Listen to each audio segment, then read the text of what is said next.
Welcome to my world. Handicapped man down at a charity feed. Great spread this morning. God, it was horrible. But it made what I needed to happen. Then I had these people that stopped and said, "Hey, you want some shoes?" I said, "Yeah, I was going to need to get some anyway. So might as well." And if it really comes to fruition, help them buy more shoes so that we can help more people. Now, I'm not but you know what I mean. Hell, might as well. There's nothing wrong with helping someone. This is speed. This is winning. This is losing. This is smoke and fire. This is high stakes and wild cards. This is family and tradition. This is everything on the line. This is it. This is NASCAR in Las Vegas. The South Point 400, a NASCAR playoff race, October 10th through 12th. Get your tickets now. LVMS.com. Just 3 weeks away, and it'll be here. The circus is coming to town. On Pit Road Racing is locked and loaded. Skratches at the Nutchuck Studios in Daytona Beach. Today's special guest, NASCAR Craftsman truck driver Spencer Boyd, NASCAR Cup driver Christopher Bell, and open-wheeled racer Michael D. Orlando joins us on Pit Road Racing. Starts right now. Race friends, they're back together again. Live from Daytona Beach, Florida, it's Skratch with a K. And live from Las Vegas, it's Alan Michaels. Right here, right now, on the flagship station, the WCOBM TV network. It's on Pit Road Racing. Las Vegas, Alan Michaels here at the WCOBM studios, downtown Las Vegas. My partner in crime, all the way 2,700 miles away from me in the evening time at the Nutchuck Studios in South Daytona Beach, Florida. Please welcome my good friend Skratch with a K. Good afternoon and good evening to you, my friend. Good evening to you and good afternoon to you, sir. That's it, man. How's the weather in Daytona Beach today? Man, it is beautiful right now. No, it's not at all. It's raining, actually. You guys wouldn't have known, though. You wouldn't have known anyway, but no, it's raining. Yeah, it certainly did, man. It's going to be a good, hey, nice, great day here. Great day in Las Vegas, man. And, of course, racing's coming up this weekend, man. And, real quickly, our first guest, he's standing by. Real quickly, if you'll grab the shoe there, Skratch. Hey, a chance right now for your company and business to join us. Hot Shoe Hall of Fame, 501c3. Skratch has got the shoe. He's grabbing it there for us. I'll grab mine. Right there they are. There they are. You got them off the foot. Partnerships for the show has been concluded for the 2025 season. We'll be opening up for some new partners. Join us for 2026. You can still make a donation to the Hall of Fame real simply. Just say, in fact, let me go ahead and just do this real quick. Let me throw the banner right on down there. You guys you can see it right there. She goes. Log on to it right there, and you'll catch it up. Make a donation out there and do that. You know, last year when a year ago when we were here, when NASCAR was here, I took hats over. I took hats over to our friends. The guy sitting right there in front of us. I took he even wondered what the hell these flat brim hats and what the Hot Shoe Hall of Fame was about. And I said, well, they're for you guys in the crew right there. Skratch, you've been waiting to talk to him, and I got him back up on the line, man. Spencer Boyd, our good friend right here. I met Spencer about 6 years ago while I was driving for Young Motorsports. He's always been a great supporter of this show. Anytime we've ever wanted an interview or need something done, he's always picked up the phone or turned the camera on. And also personally, about 5 years ago, I went through some very major tragedy in my lifetime. And this gentleman standing right there, or sitting right there, was right by my side, man. When I got to the racetrack, he pulled me off and gave me a big hug and said, everything's going to be okay, bro. Okay. So that's it. He has now formed his own race team. That's right. It is Freedom Racing Enterprises. Ladies and gentlemen, please welcome the owner and driver of the number 76 Chevrolet Silverado, our good friend Spencer Boyd. Good afternoon, sir. Hey, guys. Always happy to be here. How you doing, buddy? Good, man. It's coming to a close this season. So, it's kind of tough, right? You look back and you're like, man, are there really only 4 races left? That's it. Well, since we talked to you last, congratulations. You got married. Yeah, man. It's been a journey, man. 2025 has been a lot of fun. And Amanda and I getting married right there in January, right? So a date that I got to remember forever, right? I always remember when I won Talladega. I'm like, I might have to get this one tattooed too. Skratch, go ahead and take us on. Spencer Boyd's with us. Skratch with a K down in the Nutsack Studios, buddy. You got the first question. Fire it off to him. Yeah, man. Well, it's great to talk to you again. I've had got to meet you a couple times here in Daytona when you were in town, and of course on this show. Spencer, man, this is how we like to start it out, buddy. You tell everybody how you got started in racing. Man, it's I'm 30 years old now, so love racing and take you way back. I started out on dirt bikes and four-wheelers and go-karts when I was 5, and just fell in love with it. Played a lot of team sports and just realized that wasn't really my thing. And parents just sacrificed everything to give me opportunities growing up in Missouri to race, and was able to win a lot of races, go-kart racing with my family. And it was really a family thing. And then as time went on, we realized we had to move to North Carolina. So got out east here and been here ever since. Love it. Raced legend cars, late models, and then finally made my break into NASCAR at 20. So it's kind of crazy, 10 years now. I feel like one of the old guys in the truck series, but I love being on the circuit and a part of the circus, as we call it. That's it. It is the circus. Hey, Spencer, you ran at some great legendary tracks. Hickory Motor Speedway just sticks out. And you see this coming down too, man. The Harvicks have joined up together. Kevin and his son, the Bush Kyle and his son Brexton are all running these things. If it came down to the time where the Lord would bless you and your wonderful wife with a child, and all of a sudden he looks and says, Dad, I want to go racing, but I want to go racing with you. Would you step up and be like the Harvicks and the Bushes and everybody else? Would you get out there and battle it with the boy? I think that's a dream for sure. It's awesome, man, watching that. And Millbridge is right down the road from our shop here. So, over the years, I've seen Brexton grow up racing, and you see him getting in bigger cars. And then little Harvick, he's out. Their shop is in the same complex mine is. So I see him out there jogging all the time. And it's like, man, these kids are chasing the dream, and they got a lot of good opportunities, but they're great kids, and their parents got to be loving every minute of it, right? You got it. Skratch, go ahead, buddy. Yeah, man. When you got your first win back at one of the biggest racetracks, Talladega. Of course, also I'm gonna add a little question in here too. But you get your first win at one of NASCAR's biggest tracks, man. How'd that feel, man?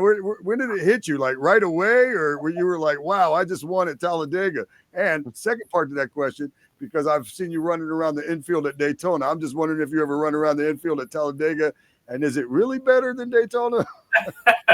Man, first part of that question, Talladega was unreal. Day one, I thought it was awesome. And then I would say over the next year, it really sunk in, right? Like they start showing the replay and driver intros and things like that. And you're like, man, that was a big moment for me. And as time goes by, you're like, shit, that was the biggest moment, right? So you're trying to get it back. And I feel like we have a really good shot at the super speedways. We've ran really well. Statistically, I have some good runs there, but just need to click off another win. And we're getting a lot better at the other tracks. So I enjoy that part of it. Being a team owner and driver, the progress is key. Now, as for the party, I am pretty good at that. Talladega is pretty much leading the pack, man. I'll be honest. That's what I hear. Daytona's a blast, but I got my in-laws coming to Talladega this year. I talked them into it finally. I told Amanda's dad, I'm like, you got to experience this. They're big rodeo people, so I'm like, this is the closest thing to the rodeo lifestyle. Come check this out. The series is going to lose a great driver and ambassador at the end of the 2025 season. Spencer Matt Crafton is retiring as a driver. And, man, you've had rides out through your life, through the Xfinity series and everything else. And, I mean, let me ask you this. I mean, is the trucks, Crafton spent, pretty much his career there. I mean, is this something that you look at? I mean, I'm a truck driver. But if something would come up, a Cup ride, another Xfinity, would you go? And what would that do, since now you're not only the driver, you're actually the owner. You're the guy writing the checks and paying the bills and taking care of everybody there. So what do you think about that? Man, Matt is an awesome guy. He's always been one that I could ask questions and lean on. So respect him a lot. Totally understand, last couple of years have been a little more difficult for him. And, performance-wise, because when I came into the truck series, he was, top shelf, right? Winning all the time, chasing championships and stuff. So awesome to see what he's accomplished and totally get, aging out and doing other things. But I think the truck series will feel different because when it was like Johnny and Matt and a couple years ago, me, it was like, okay, they've been around a long time. And then I kind of start creeping up to that number of I've been here a while. Somebody told me I got like the 25th most truck starts. So I'm like, okay, this is real.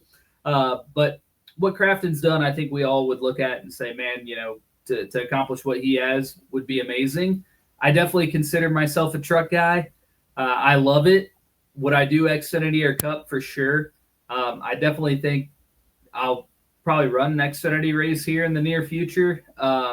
But first things first, being a team owner driver, our program is what's most important. But as they throw up these schedule changes, sometimes you have partners that it's like, oh man, trucks aren't racing there. It's really important for us to hit that region or that area. So Chicago being one of them, I'm like, it's kind of on my list. The fact that we didn't run the street course and trucks aren't going back, I kind of have that one highlighted. I always enjoyed Juliet. Good. Go ahead, Skratch. Yeah, man. Well, this is your second year as an owner driver, and you're showing a lot of improvement this year so far on the track. What's the hardest part, or what do you find it so different? How much are you loving being the owner and the driver? I mean, what's it like? Tell us what it's like being the owner and the driver of a Craftsman truck team. Yeah. Well, I've always done the marketing stuff, right? I've always been really involved and enjoy that aspect.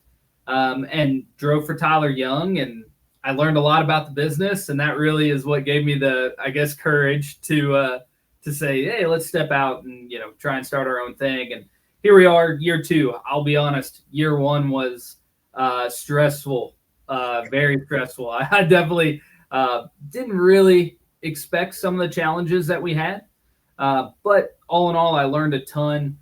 We had some turnover with people, learning that part of, hey, I worked for Hendrick car dealerships and worked at a car wash growing up. So I kind of understood having bosses and things like that, but actually being the boss, there was just a certain level of expectation there. So year 2, I think I'm a much better boss than I was in year 1. And then on the track, just, getting these trucks to the racetrack week in, week out, having some consistency here with Hillman Jr. crew chiefing and all his experience, and just not freaking out so much Monday through Thursday in year 2, I think has allowed us to be more competitive at the racetrack. Because some weeks it was like, the hauler made it. I can't believe it. It's just little things that keep you up at night. Like, man, that hauler going down the highway, you kind of celebrate, okay, hey, we're loaded up on Tuesday. I'll see you at the track on Thursday. But when you own it, you're like, okay, where's it at? Everything good? What are we doing? So those things that have gotten easier over time. Finishing up, Spencer, the 2025 season, you and the team are looking really good for this year, the second year. You're building on more and more. Looking into the 2026 season, Spencer, besides the sponsor thing, top 3 goals, what you want to improve on in 2026? Yeah, so our organization, we have taken a second truck to 5 races this year, the 67, which was something, kind of on our hit list for second year as a team to get out there and do. So looking into 2026, I hope to have a second truck out there for, half the season would be nice. And just working with other drivers and bringing in partners and stuff like that. And then on the performance side, we joke around all the time. We're the best of the rest, right? We're the highest in points with non-manufacturer support. We're kind of beating all the guys that are in our realm, and we're beating some guys that have more funding than us. So keep achieving that as we grow. Don't downslide, right? Right. So our goal this year was to be 25th in owner points. We're 26. We're knocking on the door. Our goal was to be 20th in driver points. We're 21st. So, we're beating it up one side and down the other and feel good about it. But just want to be more consistent, right? We have more lead lap finishes this year than I've ever had, more top 20s. So those are all really good things. It's just can we amp those up and get it another 50% of the time, right? Joining us via the satellite system from Charlotte, North Carolina, is Spencer Boyd, driver and owner of the Freedom Racing Enterprises number 76 Craftsman Truck Series. Skratch, go ahead. Next question is yours, my friend. Yeah, Spencer. Well, we have a lot of young fans here and families that check our show out, and they're racing at local racetracks on Fridays and Saturday nights.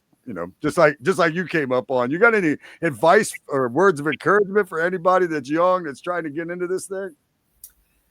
It's a heck of a journey and a heck of a sport to be a part of, and I love it, man. I miss the short track days of racing Hickory and Myrtle Beach and places like that, and legend cars, man. That was a blast as well. So chasing the dream, it's possible. A lot of people know my story of where I come from and what it took to get to this level. So I think it's proof that it can be done if you work hard.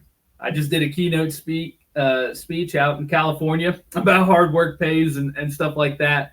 Yeah. And as I went through that process, it was like, man, my parents, I get a lot of credit, but my parents sacrificed so much to give me those opportunities and keep me on that runway. So if you're a kid chasing the dream, treat your mom and dad right, because they definitely hold the keys. Yeah, that's for sure. That is for sure. Hey, you're still young at 30. One day retirement's going to come. What will Spencer Boyd do when he gets out of the truck? Yeah, I think those conversations kind of set in when I was about 28 of, marketing and how long can you do it and how long can you be a driver in the truck series? What's the model look like? And you don't see a lot of guys, last as long as Sauter and Crafton, right? So when I looked at that, I'm like, where do I see myself? Spotter, marketing guy. I obviously want to be involved in NASCAR. So that's where really that courage of let's start a race team and let's be in the truck series. And I felt like I knew more about the truck series than I did some other things. So that's really what led to us starting FRE. And now I look at it and say, okay, maybe that original plan of let's try and race till I'm, 32, maybe I could stretch that a little longer, honestly. I love it, and we're getting better. But when that day comes that it makes business sense to not be the driver, obviously I want to be at the racetrack every weekend and hopefully be able to help get some younger guys out there or girls that may not have the greatest opportunities to be able to get them out there and a better opportunity. And that's what I hope to be able to do. It is. It's something to watch. And you said Melbridge down there, man. I mean, I just got a message from Pat Beatty down there, and his kids running down there. The Larson kids are kicking butt down on that little dirt track out there. And then you got Kelly Earnhardt Miller's Wade, who's not only mastering a super late model, now they've got him into the trophy trucks and the off-road trucks, and he's slinging and flinging the dirt. It's just something to see these young kids coming up, Spencer, as fast as what they're coming up. You and I and Skratch, we've got some time in this business, and it just seems like they're getting younger, more talented, more precise. It's something really to watch. Buddy, we always give our guests the last word. And so folks, please give shout outs to your team, sponsors, social media, guest appearances, where they can contact you at. Yeah, I always appreciate you guys and having me on, and super bummed that Vegas is not on the schedule next year, but hopefully I'll see you guys down in Florida anyway. But if you want to follow my journey, Spencer Boyd on Facebook, Instagram, and Twitter, and then definitely follow our team, Freedom Racing Enterprises, on Instagram, Twitter, Facebook, or I guess it's X now, maybe not Twitter. Yeah. That's showing my age for sure. But follow us along. 4 races left in the year. Looking forward to closing it out. And if you pay attention to points, we're going to fight it out to try and get the 20th here. Well, I can tell you this. There's a big surprise coming for On Pit Road Racing in 2026, my friend. So awesome. Not only Vegas could be there, but you might be seeing us at Daytona, Atlanta, Charlotte, Bristol. I can't let the cat out of the bag yet, my friend, but I'm telling you, we've got some... Daytona. You'll see me in Daytona. I'm already here. You'll definitely see him down there, that's for sure. At the Tiki Bar, man, the Tiki Bar. You'll be able to find me. That's right. It's a Tiki Bar. In the loop, man. Hey, congratulations on the wedding. And I saw a picture of, boy, You and I got lucky, buddy. We got good looking better halves. That's for sure, man. You rock and roll, rock and roll. I get the crazy ones. You two are lucky. It happens, man. It happens. Skratch, go ahead and wrap it up for us, my friend. Yeah, ladies and gentlemen, race friends, that is owner driver of the number 76 Chevy Silverado, Spencer Boyd. Man, I root on you every time you're out there, buddy. I'm just letting you know, man. I'm a big fan. Thanks for being here today. Awesome. Thank you, guys. Talk soon. We'll see you soon, buddy. Hey, listen, before I go, I talked to Tom, and you and I need to talk on the phone because for 2026, I got a really good idea for you, okay, to help you along with some money and some sponsorships and take advantage of this program, okay? Sounds good, brother. Hit me up. Let's do it right there. Skratch, take us home. Thank you, Spencer. We'll talk to you later, buddy. All right, it's time to take a break. Still to come, we've got on today's show driver of the, as if we don't have enough already with Spencer Boyd. What are you saying? We got the JGR number 20 Toyota driver, Christopher Bell, plus open wheel driver, Michael D. Orlando. Alan and I have all the news and notes and chat topics, and on Pit Road Racing is right here on the WCOBM TV network. We will be back in, you want me to say it, don't you? 2 and 2. There you go. Are you ready for the wildest ride on Fremont Street? The Gene Woods Racing Indoor Go-Kart Track Experience. 450 Fremont Street, suite number 171 on the corner of Las Vegas Boulevard and Fremont Street. Open 7 days a week, noon until midnight.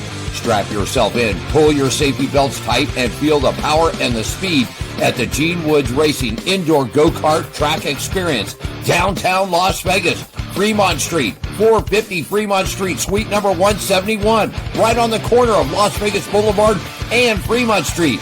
What are you waiting for? Log on, get your tickets now. It's time to go racing at the Gene Woods Racing Indoor Go-Kart Track Experience, 450 Fremont Street, downtown Las Vegas.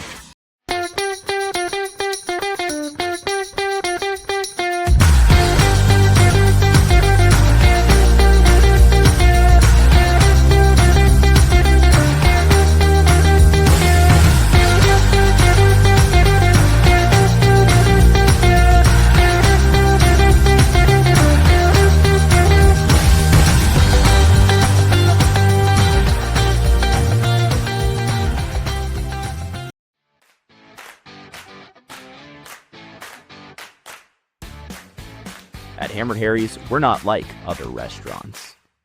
The hell do you want? We're service with an attitude. There's your food. Don't ask me for anything else. Dishing out great food, strong drinks, weekly events,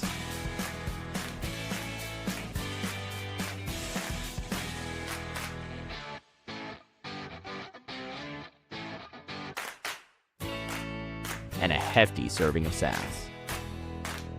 Only at Hammered Harry's.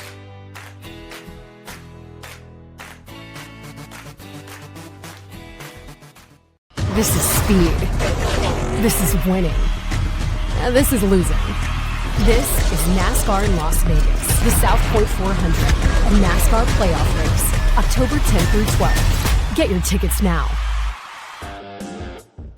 Looking good out there for you. Coming on just about 23 after the hour, about 7-8 minutes away. And Joe Gibbs Racing driver number 20 Ream Toyota, Christopher Bell, will join us on the program. Top of the hour, 4 o'clock. Skratch will go open wheel racing with Michael D. Orlando. Guys doing time with Andretti, brother. And so we're going to talk about him, man. I met Michael a couple years ago. He was out here and actually did the Heineken paddock for the F1 for the Heineken for the Grand Prix here. He's a real good guy, so we'll talk to him. And he knows open wheel racing, bro. You and I, we're stock car guys. We're dragging and dirt slinging and flinging and everything else. You know what I mean? I'll tell you right now, man, Spencer Boyd, man, I really like him.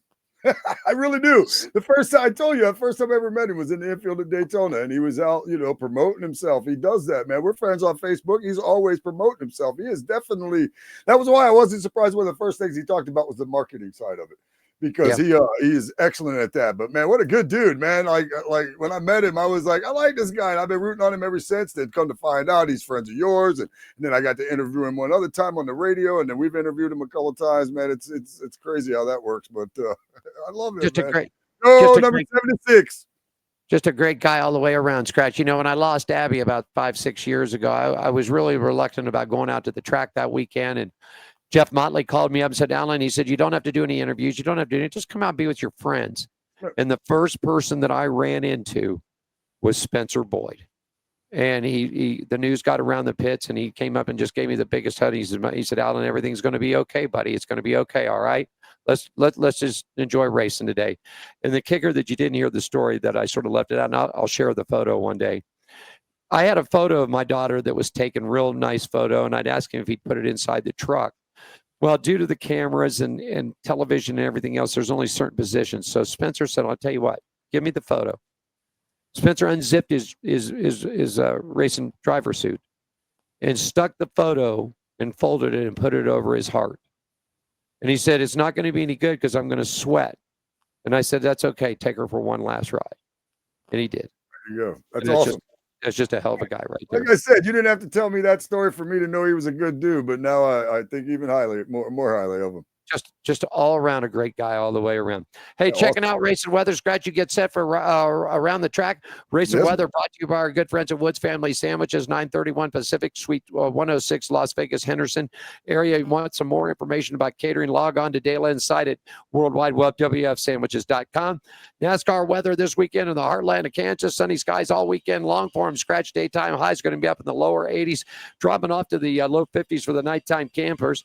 Let's see, the NHRA is going to be rolling in this weekend to St. Louis with sunny skies all weekend long. The daytime high is going to be up in the 80s, dropping off into the upper 50s for a nighttime low. High limits are going to be at Bridgeport Speedway this weekend. There's a 50% chance of rain on Saturday, with highs going to be up in the upper 70s with nighttime lows in the mid 60s. And for the World of Outlaws, Skratch, they're going to be at Millstream Speedway this weekend. Sunny skies all weekend long for the dirt guys. Highs in the upper 70s, dropping up into the upper 40s for those nighttime campers there. Ooh, going to be a chilly one out there. And Skratch, that's a look at race and weather brought to you by our good friends at Woods Family Sandwiches. And it's time to take a look at around the track, and it's brought to you by our partners at the Downtown Grand Hotel and Casino, everybody, located at 206 North 3rd Street. That's in the heart of downtown. More information about booking your room and stay, log on to the World Wide Web at downtowngraham.com or give them a shout at 855-384-7203, the official partner of the Hot Shoe Hall of Fame and On Pit Road Racing. Take us around the track, Skratch. All right, buckle up. I'm ready to take you guys around the track, starting right here in New Smyrna. New Smyrna Speedway, they're having their September Family Fun Night. $5. You can go see racing for $5 here at New Smyrna Speedway. The heats will start at 6. They got the E-Mods, the Bomber Bs, the Super Stocks, Ground Pounders, and the Bomber A's, man. $5. You get you some short track racing Saturday night action at New Smyrna Speedway this weekend. Volusia Speedway Park, the dirt track here, they won't be back until October 25th for the Fall Classic. So they'll be but man, $5, man. Go racing this weekend. I'm gonna go racing this weekend. They're actually gonna have a hot dog eating contest. Maybe I'll get into that. That'd be fun. That'd be my dinner for the night. Monster Energy Supercross Series, that season is over for 2025. The Progressive Flat Track Series, that season is all wrapped up also for 2025. East Coast Speedway Motorcycle Racing at Action Park, October 11th and October 26th. West Coast Speedway Motorcycle Racing, September 27th at Costa Mesa. Fast Fridays, October 4th. The U.S. versus the world. Industry Hills, October 25th, the World Speedway Invitational. Formula One, October 3rd through 5th, the GP in Singapore. IndyCar, it's finished up for the 2025 season as well. NHRA, September 26th through 28th, the NHRA Midwest Nationals. High Limits, September 27th, Bridgeport Motorsports Park, September 28th, Path Valley Speedway. NOS Energy Series, September 26th, Millstream Speedway. September 27th, Sharon Speedway. American Beer Modified Series, October 3rd at Humboldt Speedway. October 4th at 81 Speedway. NASCAR, ARCA West, final event, September 27th, that's this Saturday at Madeira Speedway. Craftsman Truck Series, they got the week off this week, but Xfinity Series action at Kansas Speedway on Saturday. It's race number 2 of round 12 of the round of 12. It will be 4 o'clock. NASCAR Cup Series on Sunday, and it's race number 2 of the round of 12. That's got a 3 p.m. start time. Allen, that's a look around the track.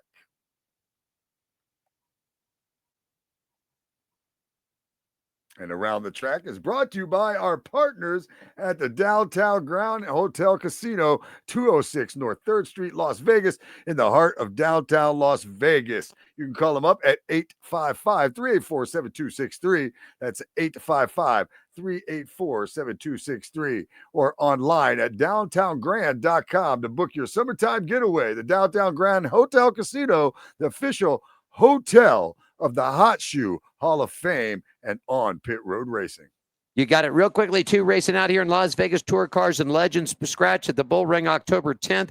October 11th, NASCAR Xfinity Series will be at the big track on the 12th. It's the round of 8, the South Point 400. Bull Ring action for championship contending night. Bull Ring Saturday night, October 18th.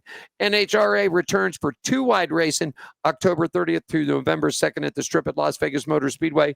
And the greatest show on the dirt, Dan, that's right. The big boys are coming. The open block modifieds, open wheel showdown on the dirt track at LBMS 6th, 7th, and 8th of November. And we get to round race number 3. November 20th, 21st, and 22nd is F1 returns back here to Las Vegas. That's a look around the track, everybody else. You're going to New Smyrna this weekend, huh? Maybe I might for that price, $5. I mean, I would go anyway. I'm just saying, but $5 family fun night, that sounds cool. They're having a hot dog eating contest during the intermission. I would get into that just because I always wanted to do something like that. Although I'm not sitting there thinking I can eat a bunch of hot dogs, but for $5 to get in and all the hot dogs I could eat, that's another story. Oh. Yeah, the only thing that would be great is that they gave the wear away. I want to say hi to Dave Shannon out there. Diane's on. Gene's logged on. So everybody there. Hey to Spencer. So people are logging on today. We appreciate that. Hey, listen, we'll take a break, Scratch, and then I'm going to roll the interview from Kristen Bell. When we come back, we'll get everybody psyched up. We've wrapped up Super. Did you hear, man? Hayden Diggin, last race, man, out here at the Strip, man, took a bad fall and just crushed his collarbone. Watch the championship host go right down to the dirt, man. I mean, that was something else. But collarbones hurt. Yeah, we'll cover it all coming up. We'll do a little quick break here. We come back, we'll roll the interview from Kristen Bell that I got early this morning. Scratch will stand by with us down in Daytona Beach, Florida, at the Nut Shack. Allen here at On Pit Road Racing. We'll be back with the Christopher Bell interview right after this. Everybody, stick with us.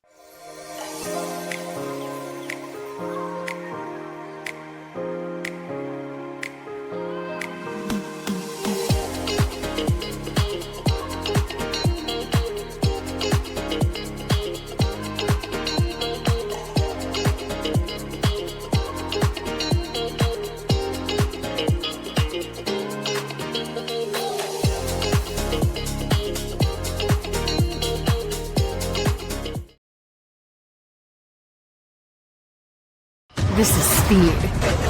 This is winning. This is losing. This is NASCAR in Las Vegas, the South Point 400, a NASCAR playoff race, October 10th through 12th. Get your tickets now.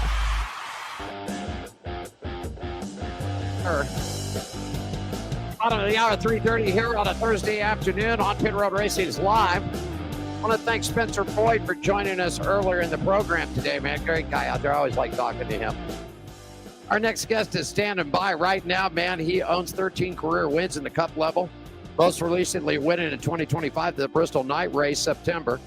4th victory of the season. He won 3 in a row, folks.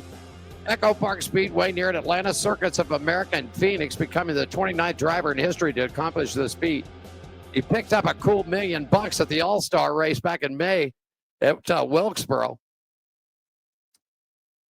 Came previously from the number 95 team from Levine Family Racing. That his rookie season there. Spent 2 seasons over at the NASCAR Xfinity season for Joe Gibbs. 19 career series victories there. He's also the 2017 Craftsman Truck Series champion with 7 career victories. Ladies and gentlemen, race friends, please welcome back for his 3rd appearance on this program, driving the number 20 Toyota Ream, Ream Toyota for Joe Gibbs Racing, Mr. Christopher Bell. Good afternoon, sir. Welcome back to the show. Hey, thank you for having me on. Hey, buddy, how'd you get started into racing? Man, that's a heavy hitter right off the bat. So, for me, I grew up in Oklahoma, and there's no racing in Oklahoma. So I didn't come from a racing family. It was actually a family friend who was involved in dirt track racing in the area, and I went to the dirt track with him and his family, and I fell in love with it at a young age. And the rest is history. Huh? So you started on the dirt, then worked your way to asphalt? Yes, sir. That's right. And I know you still run a little bit of dirt now and then. You like the dirt, huh? Yeah, dirt racing is so fun because it really, it allows the drivers to excel, and you got to you can't fake your way around a dirt track. That's for sure. You got to be able to, have really good car control. And I've always felt like dirt track racing, helps instill good driving qualities that translate to asphalt. Oh, really? So you think actually I've actually heard this from a couple drivers, driving on the dirt actually made them better asphalt drivers. Would you agree? Yeah, definitely. Asphalt racing, the cars are a lot straighter, and you just get used to running the car loose and running it sideways whenever you're on dirt tracks. And then that helps you whenever you go to the asphalt side. Oh, man. When you get to Vegas, if you get some time, come downtown to the Gene Woods Racing Experience. I've got a 12,000 square foot indoor slide and drift track. You'd have a ball with this thing, man. I'm telling you. Hey, listen. Yeah. Hey, man. Sounds like fun. Hey, man, your team smoked them up. Joe Gibbs Racing smoked them first round. You, of course, Chase and Denny all picking up wins. You think that, Christopher, you think the team is really gelling right now heading into this stretch run? I think we're doing excellent right now. And certainly our car performance has been really, really strong. So, we got tough competition. The Penske cars and the Hendrick cars are going to be giving us fits, that's for sure. But I like where we're at, and I think we're poised for a great run through this championship cup. 1 down, 2 to go in this next round. And, of course, the next 2 weeks really important. You guys are heading to Kansas, then a rollover. Then finally you'll get to Las Vegas. Sitting fourth in the points, Christopher, 29 up on top. You feeling pretty good heading to Kansas this week? I am. I mean, it's definitely we're in a comfortable position, but it can be gone in a hurry. So we're staying on our toes, and we know that we got to get stage points for sure in Kansas. Got to qualify well, got to run well, and hopefully we can walk out of Kansas with a similar points advantage that we have right now. And then I'll be feeling really good going into the Charlotte Road Course. You were here a couple of weeks ago. I know you were doing a promotional tour around, just getting things pumped up and everything. And if I'm not mistaken, correct me if I'm wrong, but didn't you say in a press conference that you thought this track, Las Vegas, when we get to the round 8, this is a real important track and a real race? Am I correct? I've said since day one that fall Las Vegas race, that is arguably the most important race on the schedule. And, it's hard to say that because Phoenix is the championship event. So, but Vegas, man, if you can win Las Vegas, you get a full month to prepare for that Phoenix race. So it is super important to do well at Vegas. And that winner is set to be in a really good spot going into the championship event. What do you like about Las Vegas Motor Speedway, Christopher? Well, it's just kind of the best of all that we get for this next gen car. The intermediate style racing is really, really good with this car package that we have right now. And Las Vegas Motor Speedway is just such a great racetrack where you can run all over the place. You can run high, you can run low. And what that does is that opens up the opportunity for passes. There you go. And of course, that turn number 1, it's got the bumps into it. Some people want to have it grounded down and redone. Some people, you guys like to just leave it away. If I was a race car driver, I'd leave it the way it is. You have to throw that bump in there every now and then. You got to keep you on your toes. That's for sure. Hey, I got to ask you, man. I mean, the team meeting on Monday, was everybody pretty calm at Joe Gibbs Racing? I mean, considering we all know what happened with Ty and with Denny, but everybody I think expected a tornado to blow up. Was everything pretty calm at the shop?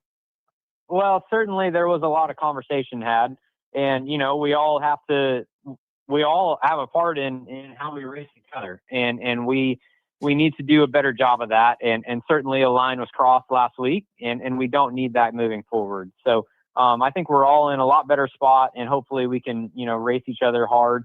Joe's been very vocal about not having team orders. He wants every car to compete as hard as they can, and that's a product of what happened. Hey, Yeah, if you're going to lay it down on the line, some teams got team orders, some teams don't. Obviously, you just stated it right there, Christopher. So that there's no team orders.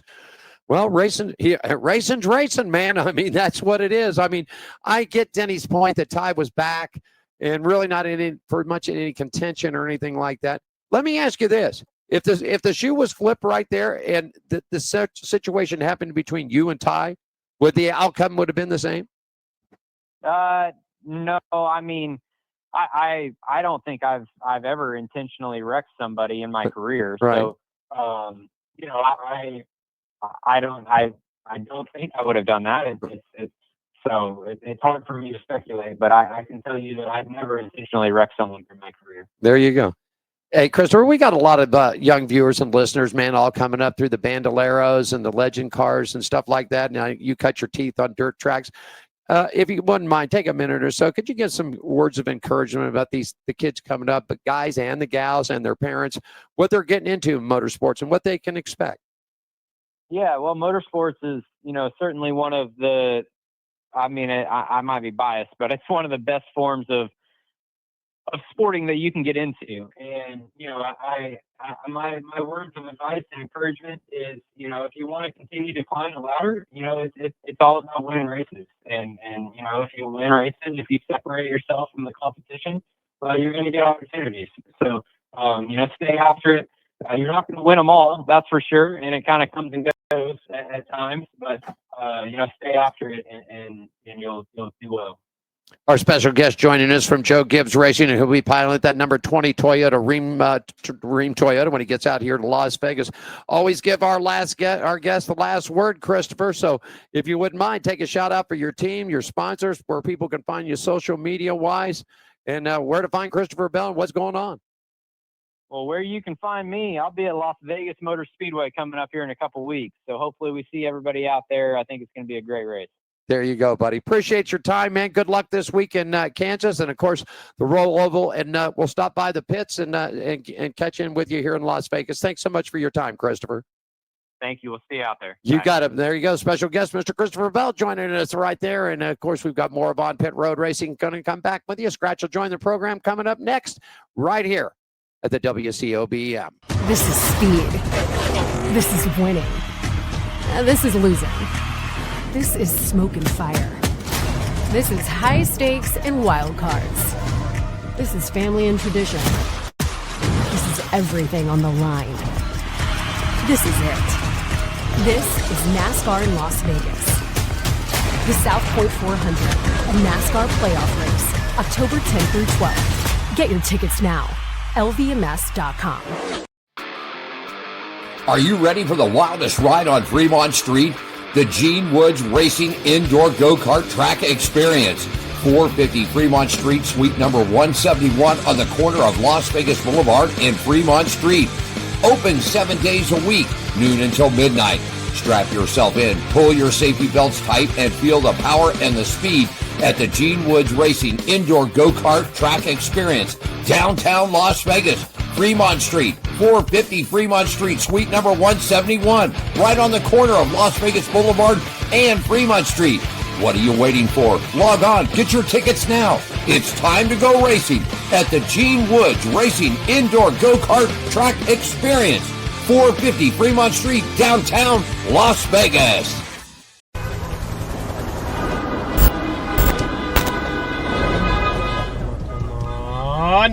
Come on!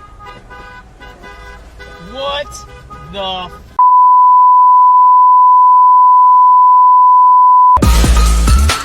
yeah! Oh, man! Woo! That is awesome! Looking good out there for you on Pit Road Racing. Our buddy Christopher Bell right there. Skratch with I'm tiny. Hey, there I am. There we are. Hey, there you are. Got so many buttons to push around this thing every now and then. It's funny. I was listening to I'm listening to the interview, and you asked him, and he's like, "I don't think I ever crashed anybody on purpose before." And I got to thinking, there's no way that could be true. There's no way that could be true because you're one of my best friends, and I crashed you on purpose right there at Gene Woods Racing one night. So I can imagine that he hasn't wrecked anybody on purpose. Yeah. Okay, you got it. Good kid, though, man. Real good kid, man. Yeah, He's a great good, interview. great talent. Great talent, man. Sure he is. Love to have him. That's it. Third appearance. They actually contacted us about doing this show. Their people contacted us, and then Jose from the track called me and said, "I know it's early. Can you get this? Can you do that?" And I said, "We'll make it work. It's great. We'll do it." All right, let's get kicking. Still to come, the hour scratch top of the hour, about 15, 16 minutes away from here. So we'll get through the news and notes real quickly.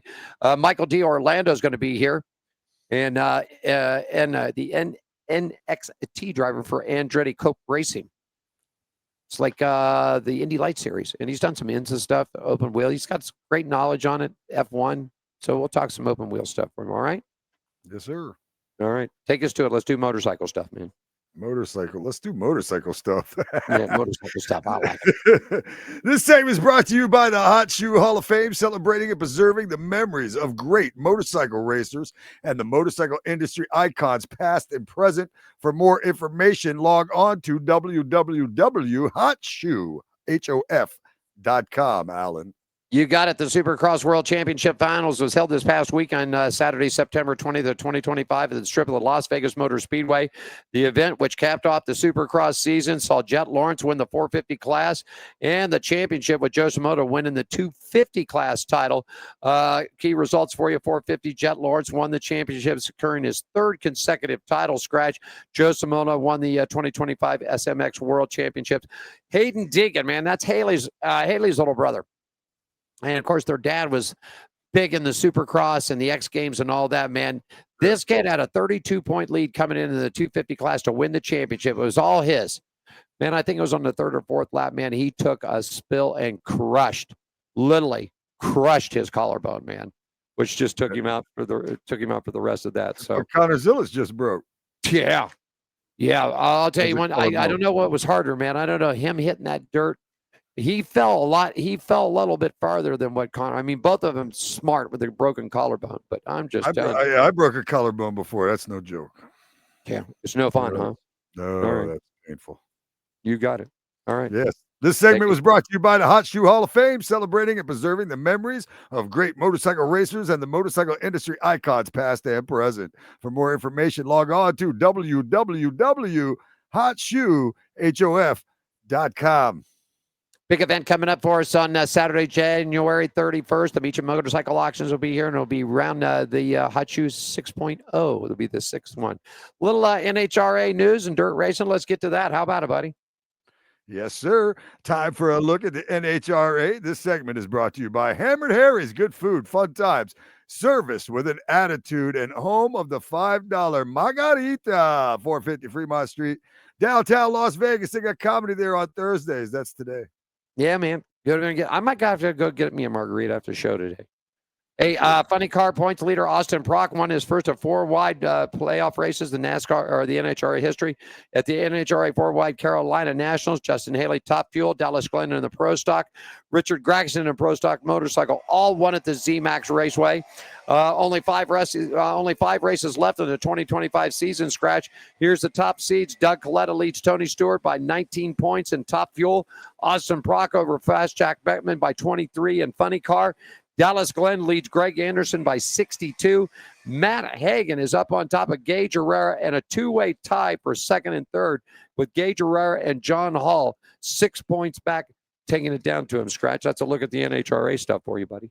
Yeah, man. This segment's brought to you by Hammered Harry's. Good food, fun times, service with an attitude, and home of the $5 Margarita, 450 Fremont Street, downtown Las Vegas. Go check out the comedy show tonight.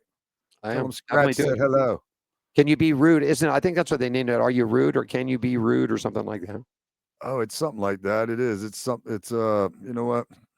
It's something like that. I gotta get over there and watch this thing one time. Give you a field report and see how rude. Yeah. I would love to hear I would love to hear more about it. Okay, we can do it. Hey, let's check a little bit of racing news from the dirt, and it's brought to you by our good friends at the Gene Woods Racing Experience, our partners at 450 Fremont Street, Las Vegas' only true indoor drift track. GoKartsLasVegas.com for the website, 702-270-8100. Scratch, take a look at that dirt racing, man. How about it, buddy? Yeah, Thunderbolt Raceway gave the packed grandstands everything they could ask for, and then some. 35 laps, a surface with multiple grooves, an early battle for the lead. the lead to contact and some drama. A late duel in the top spot that resulted in photo finish and a majority for major money. Simply put, the Thunderbolt did not disappoint. Here's a look at the results from the Thunderbolt. Your winner was David Gravel. Second, Spencer Baston. Third, Michael Kofoid. Allen, you have a look at the point standings?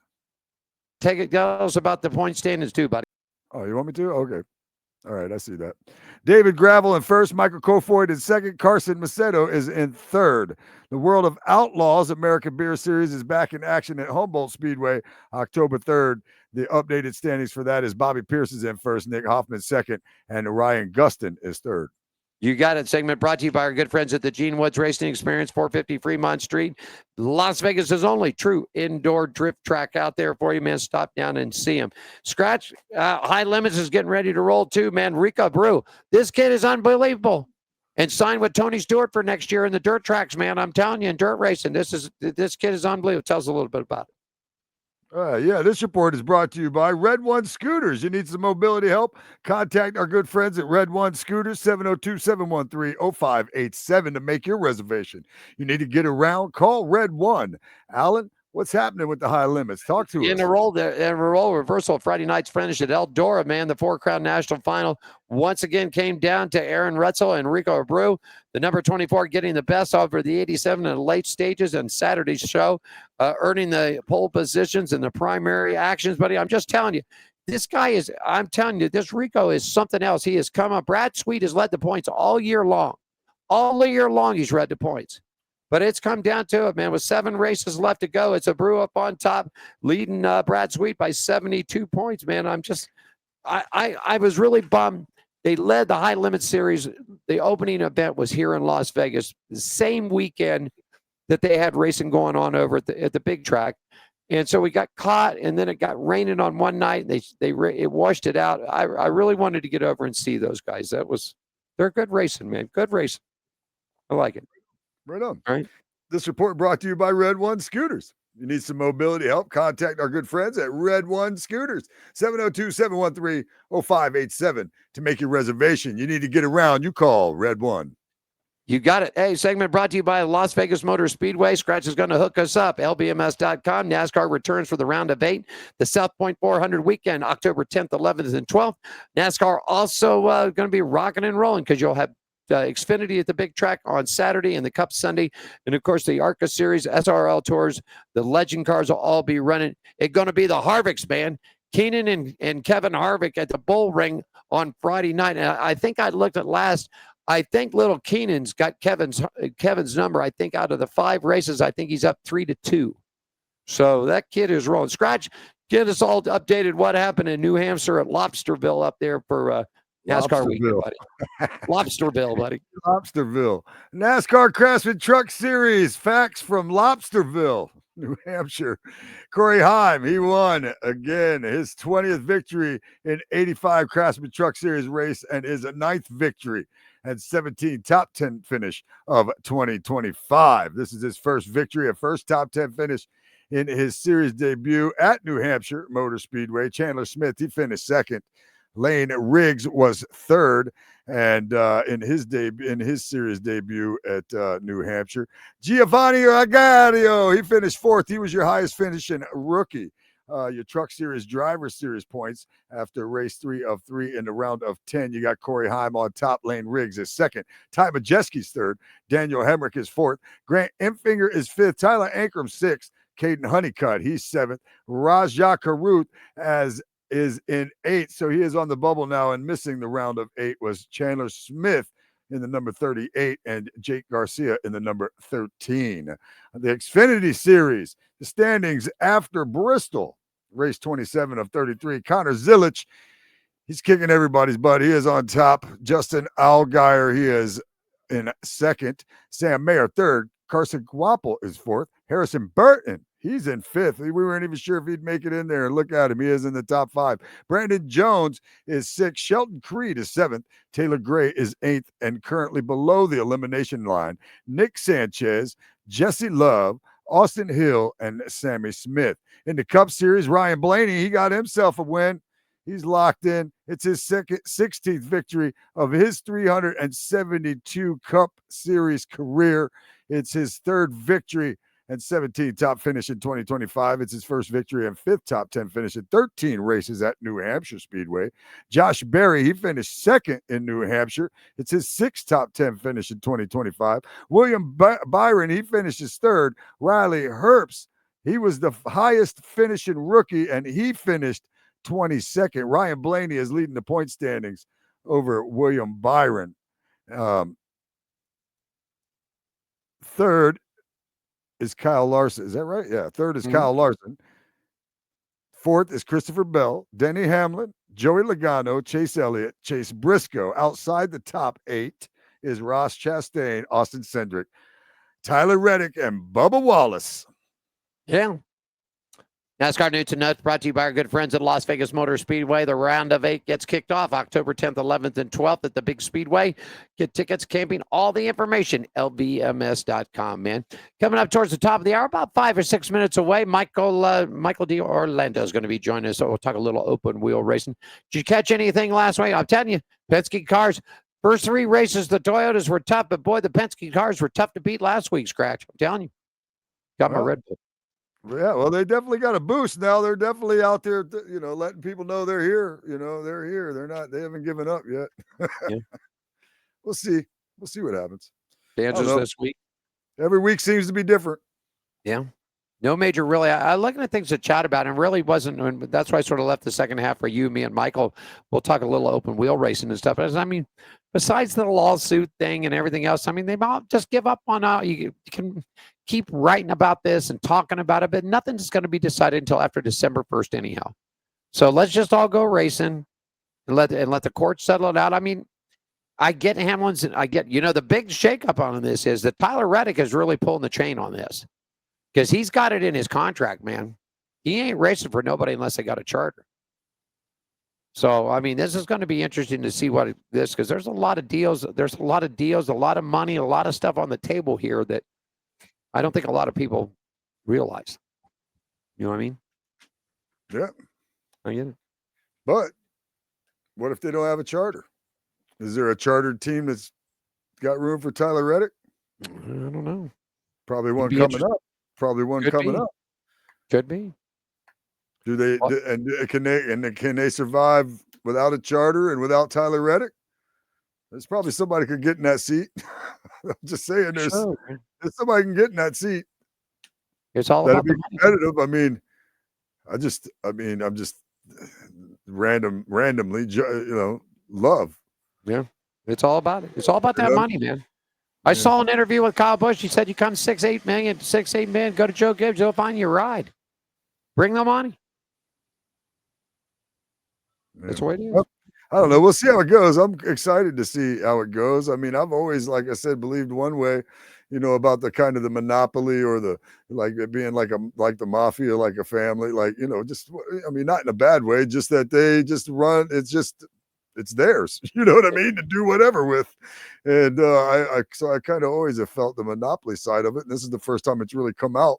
And so I'm just kind of excited to see what happens one way or another, but again, I'd like to see what's fair for everybody because, it's a sport that I love. So I don't like seeing, it's like when somebody passes away and you got to go to court against a family member.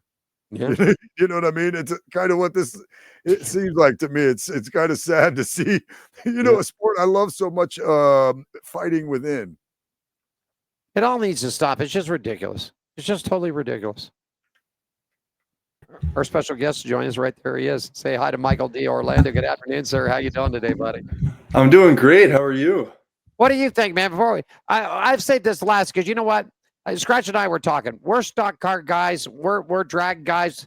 We're slinging and flinging the dirt. We know nothing about open wheel. So I thought this is the best opportunity right here to bring somebody on that drives these cars, that knows what the hell they're talking about. So that's it. Michael D. Orlando is going to join us next on Pit Road Racing is live. Skratch, take us to break, buddy. Hey, that is Alan Michaels right there in Las Vegas. I am Skratch with a K. We'll be right back with our guest, Michael D. Orlando, with more on Pit Road Racing. This is speed. This is winning. This is losing. This is smoke and fire. This is high stakes and wild cards. This is family and tradition. This is everything on the line. This is it. This is NASCAR in Las Vegas. The South Point 400, a NASCAR playoff race, October 10th through 12th. Get your tickets now. Jerry B here up in Sacramento, Union Gospel Mission, giving out some shoes to the homeless. Here, a lot of smiling faces. We got one deal. We give you a pair of shoes. You got to give us a smirk and a photo. And this is the mission of the Hot Shoe Hall of Fame, which is a non-profit organization based out of Las Vegas, started by Gene Woods. We're trying to do good things and fill little holes in people's lives the best we can. And today we're up in Sacramento, just doing the best we can. Thanks for supporting us. Are you ready for the wildest ride on Fremont Street? The Gene Woods Racing Indoor Go-Kart Track Experience. 450 Fremont Street, suite number 171 on the corner of Las Vegas Boulevard and Fremont Street. Open 7 days a week, noon until midnight. Strap yourself in, pull your safety belts tight, and feel the power and the speed at the Gene Woods Racing Indoor Go-Kart Track Experience, downtown Las Vegas, Fremont Street, 450 Fremont Street, suite number 171, right on the corner of Las Vegas Boulevard and Fremont Street.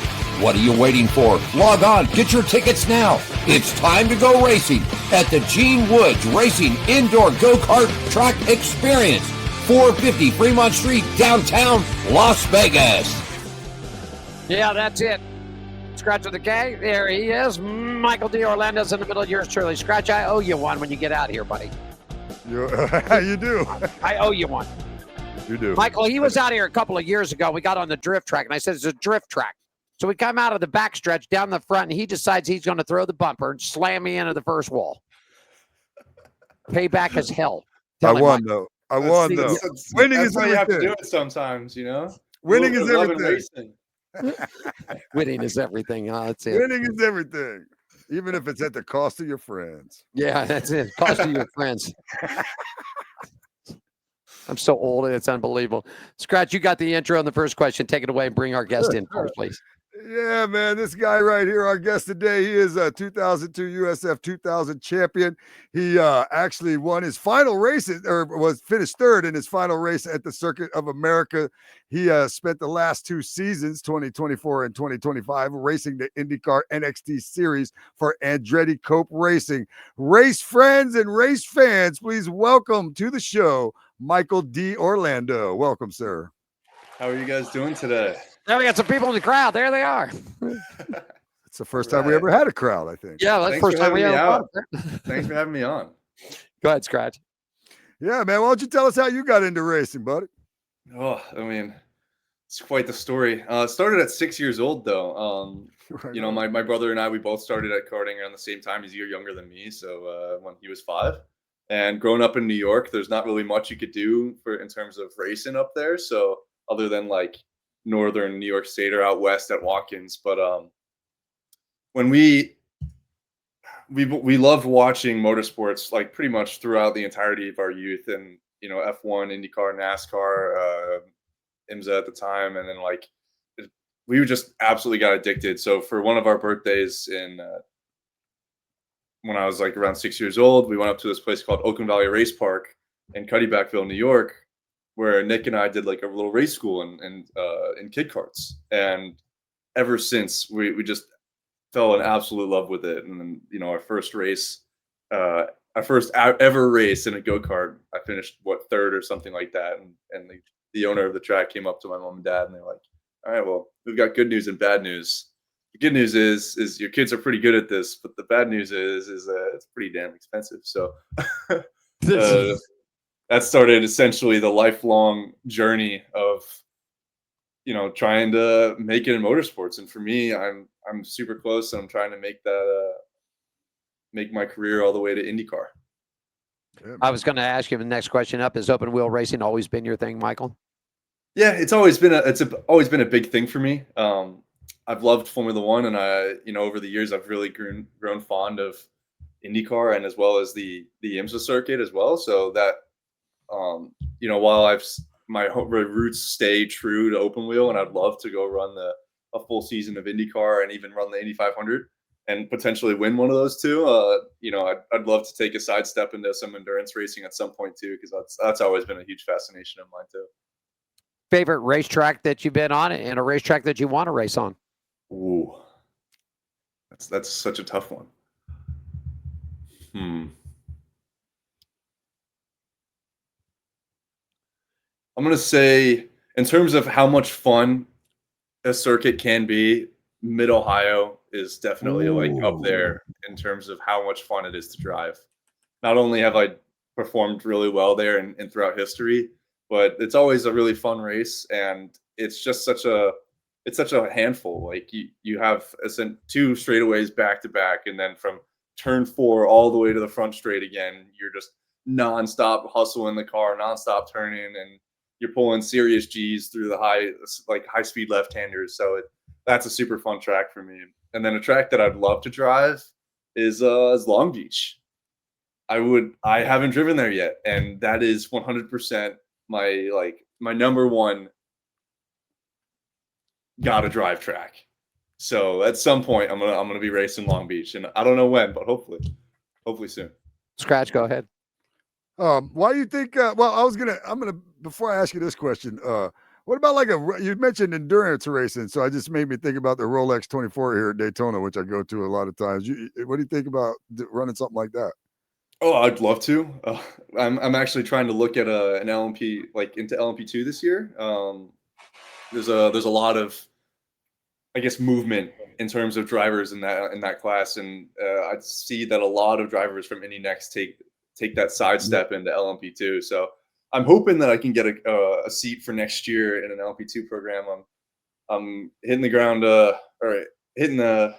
I really don't know what you call that. I've been cold emailing a lot of teams, be like, hey, if you have an open seat, here's hitting the my ground running. Yeah, try and hit the ground running, but I mean, I never am.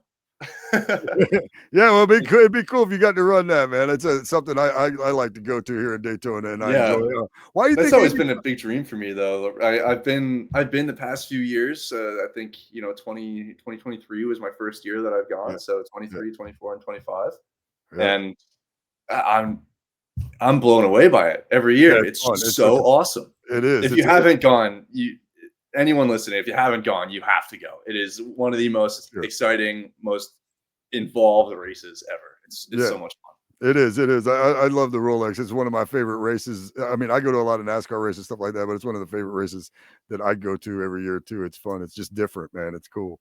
Why do you think IndyCar has lost all the circle tracks? We haven't.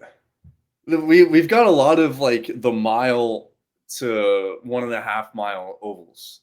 So this year there's been a change in the calendar. So we're losing Iowa, but we're gaining Phoenix. And the reason why is we're not getting Iowa wasn't getting as many like in-person customers or in-person watchers. So when we're not filling the stands. So we're thinking that if we can, or at least from what I've seen, it seems like IndyCar is trying to go to areas that they can fill out the paddock, right? And Phoenix 100% will do that. Oh yeah. And I also believe, no doubt, that is going to be a really exciting race too, because it has in years past, and I'm actually really stoked to see what it does this year as well. But we still got Worldwide Technologies Raceway in St. Louis, the Milwaukee Mile, Nashville, obviously IMS, and I feel like I'm missing one. Anyways, yeah, we've still got a decent amount of ovals, so it's looking pretty solid. I guess I sort of looked at it that when you lost Pocono, you did say the Milwaukee Mile did come back. That's always a great track there. I understand. I have spoke with people here as far as Las Vegas with the 1.5 miles here and what happened with Dan Weldon here, and it will not come back to, as it stands right now. It will not come back to the circle track here. That is for sure. I mean, I sort of lost that. And I don't know the reason why, because I mean, Texas is basically a cookie cutter of this track, and they still race there. I mean, I guess maybe it's the whole Weldon thing, but yeah, lost Michigan, Pocono got taken out, and I guess there are a few. It just seems like it just seems like they went more road course racing, more road course or street course racing than what that we saw in circles. So, but yeah, I agree. It's good to see good to see some of the older tracks come back. I know a lot of people are saying Xfinity went out and IndyCar went to Portland. They say the Portland track is old, it's beat up. They either need to repave it or just shut it down, one of the two, because I guess it's just the facility just needs it needs a lot of work to it. So, anyhow, Skratch. I agree. Portland is a fun race, but there is a little bit that needs to be worked on there. I'm not gonna shame it, but it is because it is really fun to be. It's really fun place to drive and a really fun place to be. But in terms of the spectator standpoint, I could see where it needs some work. Skratch, go ahead. I'm just gonna say I'm a little more of a road course fan and street course fan than Allen is. I mean, even when it comes to the NASCAR stuff, he's always complaining about NASCAR running the streets and running the naval base, and I'm like, man, I think it's gonna be cool. I don't know, it's just me, but one thing we kind of agree on a little bit. I mean, unless it was a class of its own. I mean, people are always talking about the electric cars. NASCAR, NHRA, they've all talked about, made prototypes of the cars, and I'm sure IndyCar is probably going to come around and do something like that. I mean, how you feel about racing a full-size electric car? I'm not sure. I mean, I haven't really gotten behind the wheel of an electric car, and as cool as Formula E would be to drive, that I don't really think it gets as much credit as it's due. Really, watching a few of those races, it's really entertaining. Yeah, and I will say, maybe the technology is not all the way there to be, a consistent race program where you have full length races, and especially on ovals, it's going to be using a lot of energy, especially with no regen. Right. But it does produce some really incredible racing, and with IndyCar and Formula One having, hybrid systems now, and then the LMDH and LMH program in IMSA and WEC, they also have the hybrid program in there as well. So that it's coming and it's becoming bigger in motorsports. Mainly just hybrid has been has had a huge impact in racing, and really more so in IMSA and WEC than any other series because of the regen and how much that has changed hypercar racing as a whole. I think it's been a good addition, but I don't think we've seen the end of it yet. I'd love to see another racing series take a big stab at it, like Formula E did. Right. I mean, the thing that I sort of think about is they're all powered by batteries. So let's just face it. I mean, when your car comes in, an IndyCar comes in, it goes up on the jack, they put the spout in it, and it's dumping the fuel. Same way with NASCAR, F1, everybody else. So I guess the technology. How long will the batteries last? Let's just say this: in an IndyCar, let's say that they went battery for the Indy 500. Let's just say, for the talk here. How long? I mean, how are you going to change? How are you going to get 200 laps around? How are you going to get 200 laps around Indianapolis Motor Speedway? And will they develop a cell that will last that long? And then how much weight is it going to be added to the car? I mean, Mike, you dealt with these open wheel cars and things like that. I mean, I think that's a big challenge for IndyCar or IMSA or Formula One or any one of the series. Is how do we keep them fueled and how do we keep them running?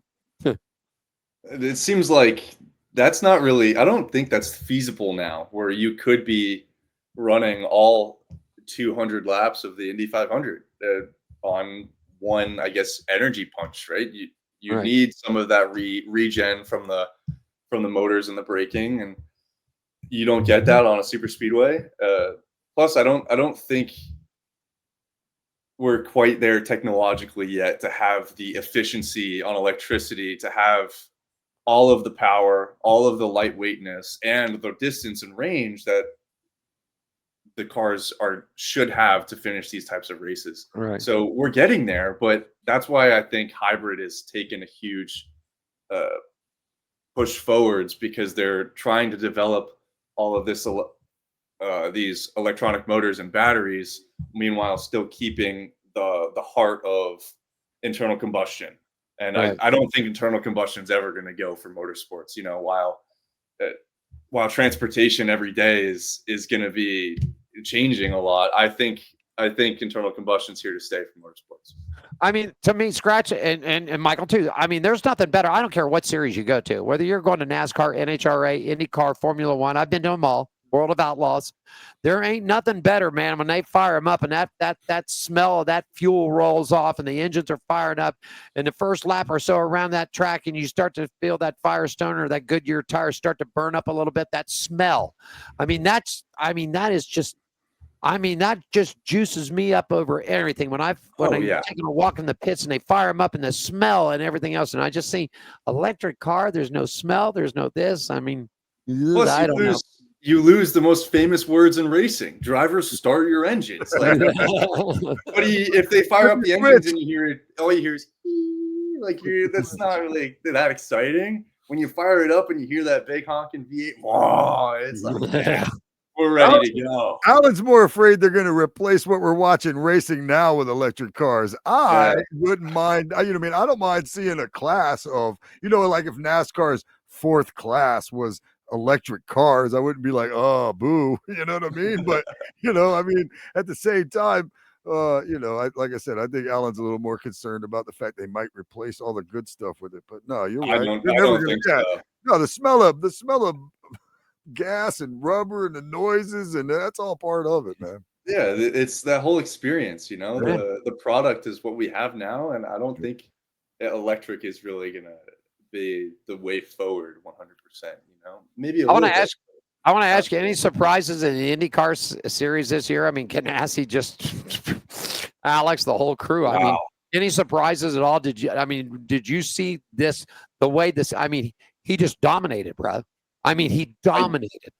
I know 100% that Alex Palou is arguably one of the best drivers on the planet right now. He has been performing in every way possible and maximizing that car 100% of the time. And, the only mistake that I can count that he made himself in the past 3 years was Mid-Ohio when he finished second because he gave it to Dixon instead. I'm like, from going wide in turn 9. But that was literally it. Everything else that he's done throughout the past, in his entire career in IndyCar, has been Polo perfect. Like it's been spectacular from him, and watching that is honestly kind of crazy. And I can't hate it because the guy's amazing. He's a great driver. He's a great person, and like you can't help but root for him. But at the same time, it's getting kind of boring now, man. Like slow down, let everyone else catch up, But I will say I'm not surprised. It having this Palou domination this year has been. It's been in typical Palou fashion, but I will say I would love to get a little bit more. Well, even then, it's not even been domination. We still had, I think, 8 race winners this year. Yeah. Out of 21 races, which is, great for an open wheel series, right? F1, I think it had 4 this year, with way more races that we do, and and every race is still exciting.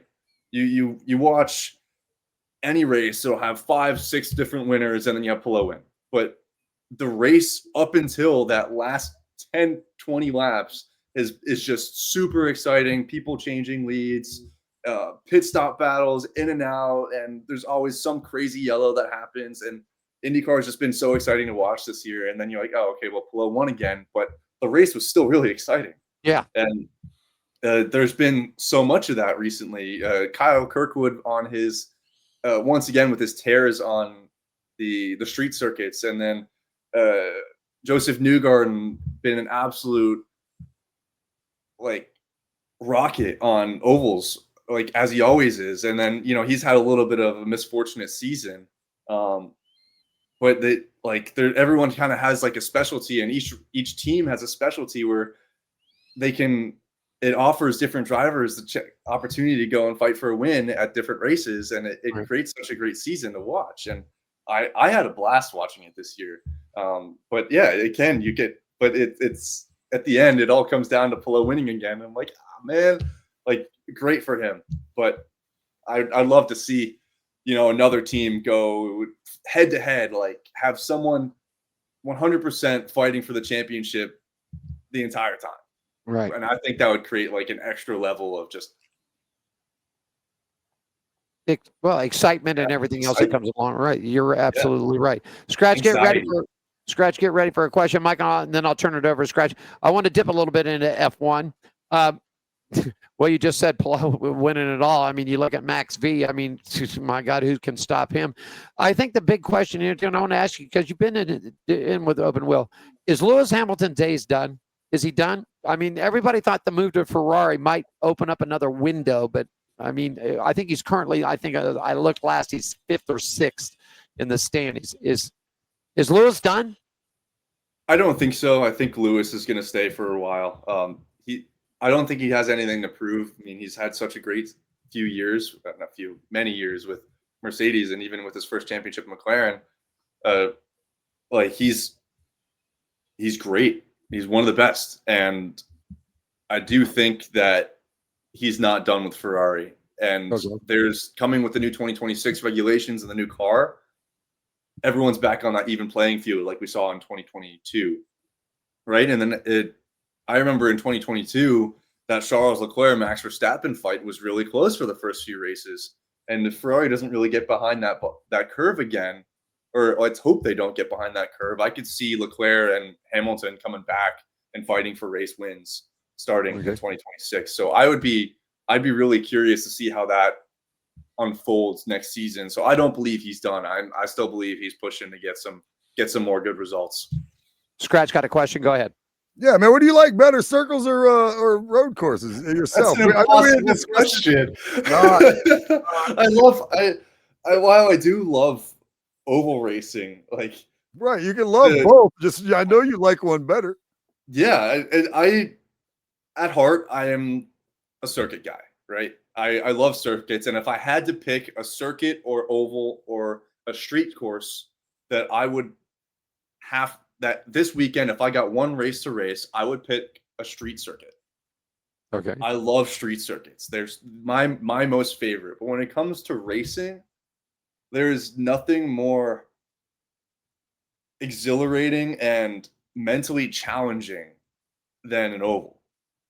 Because it's not just the race that matters. You got to be on it from the start. When you arrive from the start, you have to be 100% in cooperation with your engineer, understanding where the balance is of the car. And it's so much more important on the driver to give good feedback on everything that's happening with the car. Because if you don't have pace in a race on an oval, you can't outdrive it.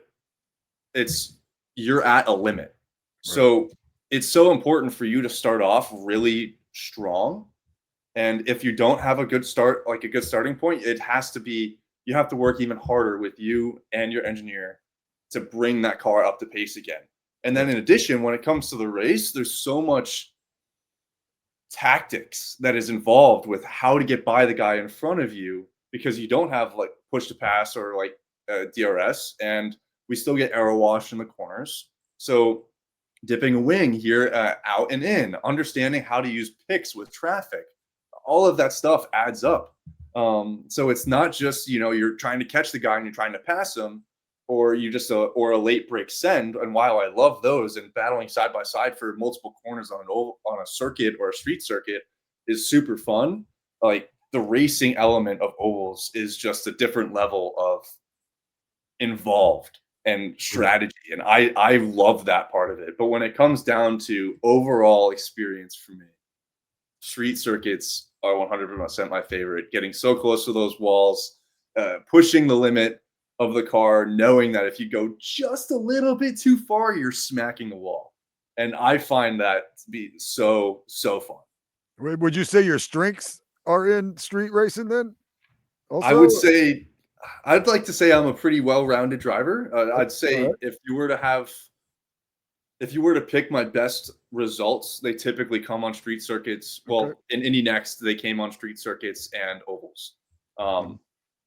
But as a whole of a driver, I've had most of my best results come from Mid-Ohio and Road America, which are proper circuits. So I'd like to think that I'm a pretty well-rounded driver.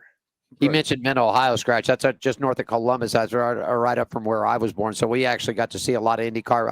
I was back in the day, Bobby Rahal, the old Miller Genuine Draft, You had Larry Dixon in the NHRA, and of course Rusty had the stock car. And then of course right across was the drag strip where the Spring Nationals, then Mid Ohio. Let me ask you this, Michael. It got approved. Andretti's moving to F1. What's he got to do to come out of the hole to be successful? Oh,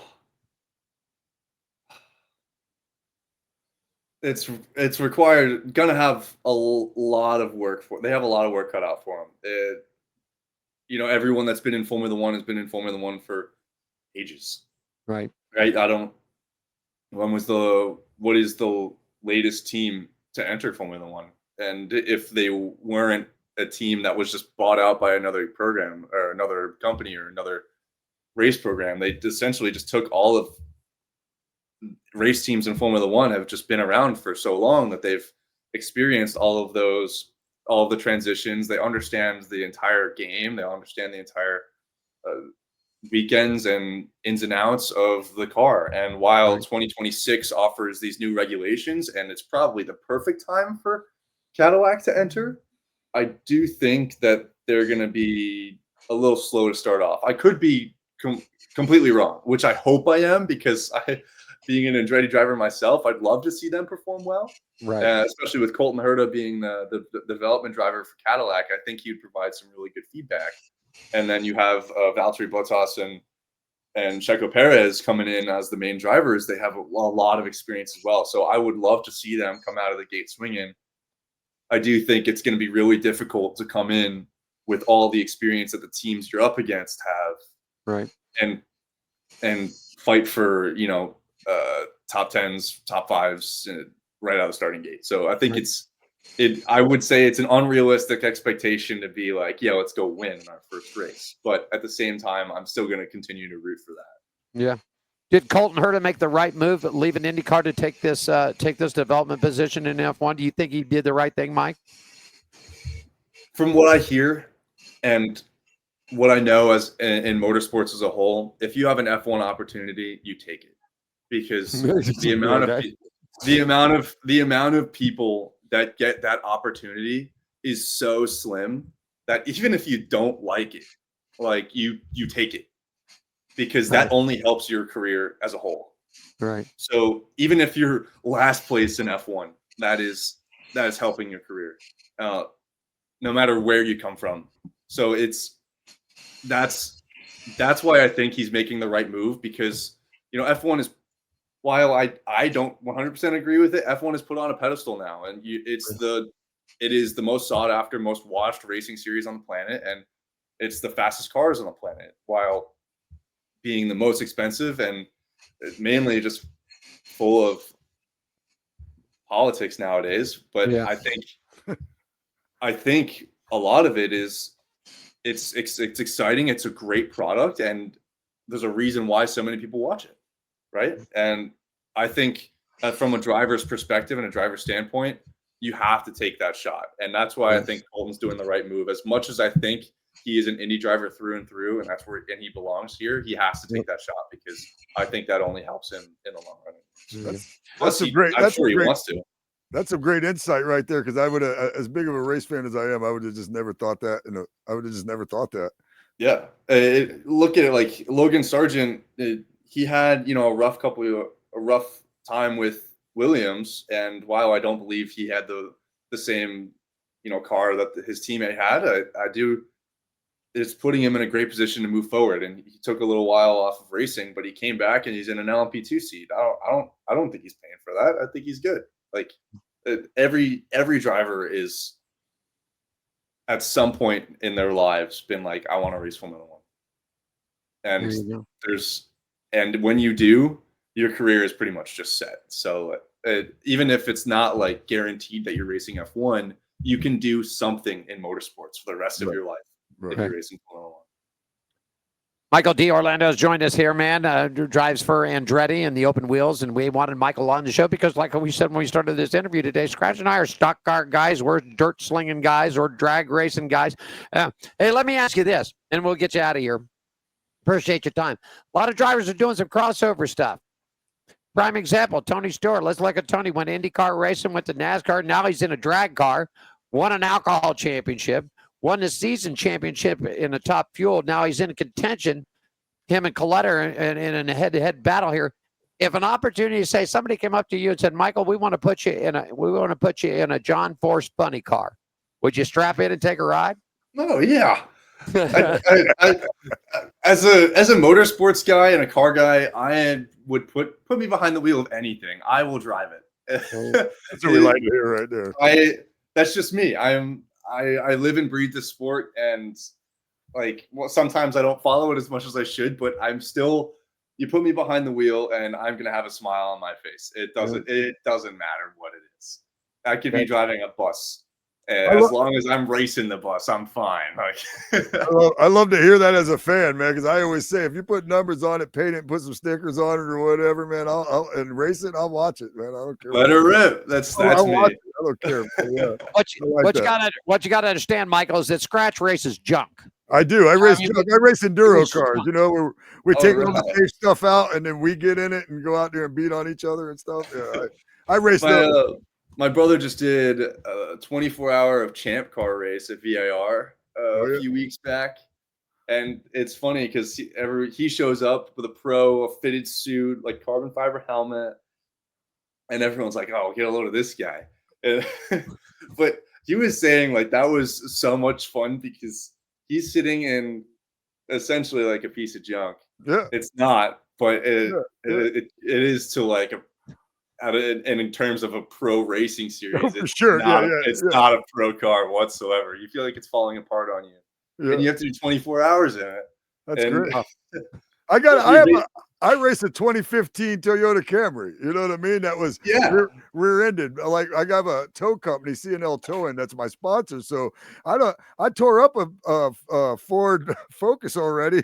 You know what I mean? Awesome. Like I'm on my second car. I hadn't even been doing tour destruction stuff like that for a year yet. I'm already on the best part I think about that type of racing is you don't feel bad when you hit someone because you lose a fender. You can hit the auto body. You can hit Copart or LKQ and grab a fender from a sledgehammer. I just grab a sledgehammer or something and just slap it right back on there. Like that's the best stuff I love about like just that grassroots style racing. You were mentioning the bus racing. One of my teammates races the buses during Tour of Destruction. It's amazing, man. What a show! It's so fun to watch. Even when I'm, even the stuff I'm not racing, it's so fun to watch. It's bumper karting. Like with real cars.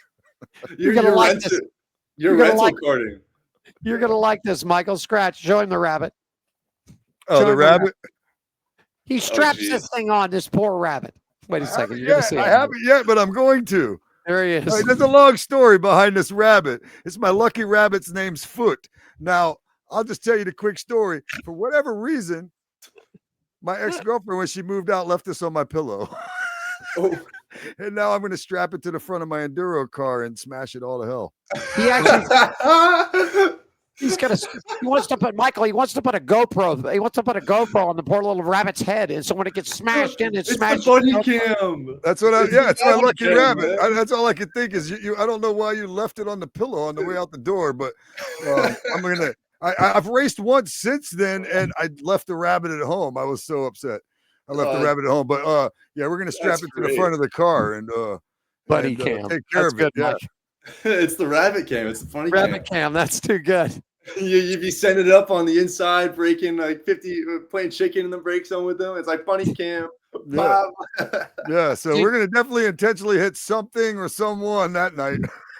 See, now Michael's already opened this up, Skratch. So now you have to put a GoPro cam on poor Bunny out there, man. I always have the in-car cam going, and then sometimes I use my StreamYard, which is what we're using here for On Pit Road Racing. So sometimes I use my StreamYard, and I'll put the phone in my car. So just go live, with the race for the hell of it. But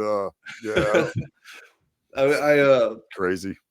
I texted my brother when he was doing the 24-hour of champ car in the middle of the race. I didn't know if he was in the car, but I just expected that at some point, because of how it's losing speed going up the hill on the back straightaway. Like that's like these things are not making power. I kind of expected that if it didn't matter if he was in the car, he'd answer my text anyways. And he's like, yeah, they don't have like full course caution, but they have code 35, which is everyone has to go 35 mile an hour. And they stop us sometimes. If there's like an incident on the track, it's a code 35. And I like 100% expected him to take his phone in the car and just start like calling people in a code 35. And then like as soon as it goes green, just like put it back in his pocket or something. Like yeah. The only thing that could top that would be a Dick Trickle where he had a cigarette lighter and he takes a puff. He takes a puff during the thing. How many cigarettes you going to smoke today, Dick? Well, how many cautions? We'll figure it out. And then ESPN came up with a big thing of in-car cameras, and NASCAR caught Dick where the cigarette lighter goes. No, Dick, you got to take the lighter out of there, bro. You got the damn line running down by the fuel thing, man. No, it's got to come out of there. But yeah, how many cigarettes will Dick Trickle smoke today? How many caution laps? And that's how we'll determine it right there. 1 every 2 caution laps. Yeah, there you go. And Dick smoked them old non-filter Pall Mall cigarettes. Oof. You know, no filter on, just straight tobacco and paper, man. I mean, that's so Michael D. Orlando, before we let you go, man, what do you got? Anything planned for the rest of the season, and what's the 2026 season look like for you, buddy? Well, hopefully we'll be back in Indy next for the 2026 season. Like I said before, I'm also looking to enter into the WeatherTech Championship as well. So really just whatever seat I can find, whatever person wants to put me in a car, I'm open for it. So if you're listening, you got a race car, let me know. I'm all here. But at the moment, my season for pardon? I said I got a Camry.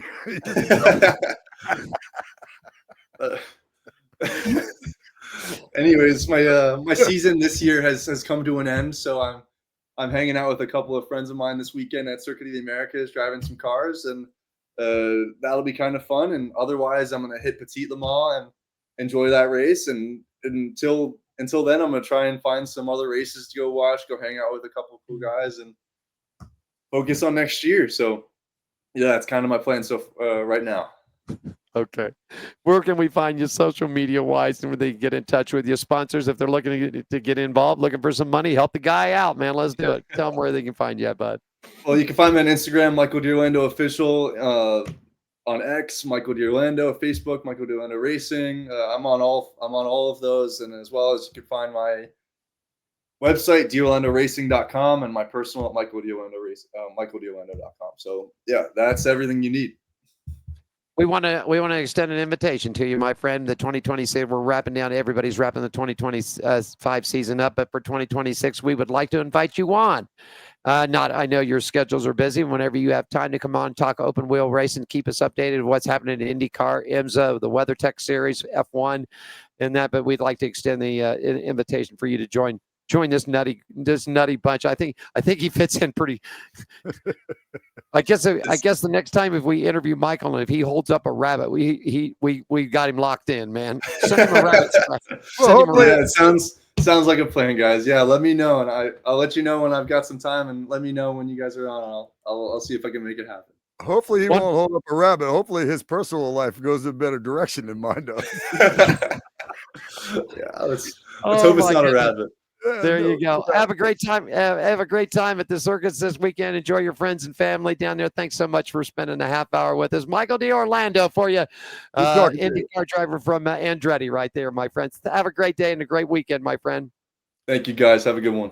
Thank you. You got it right there. We'll take a quick break, Skratch, and we'll come back and we'll wrap this nutty thing up right after this on Pit Road Racing. You got it. This is speed. This is winning. This is losing. This is smoke and fire. This is high stakes and wild cards. This is family and tradition. This is everything on the line. This is it. This is NASCAR in Las Vegas. The South Point 400, a NASCAR playoff race, October 10th through 12th. Get your tickets now. LVMH.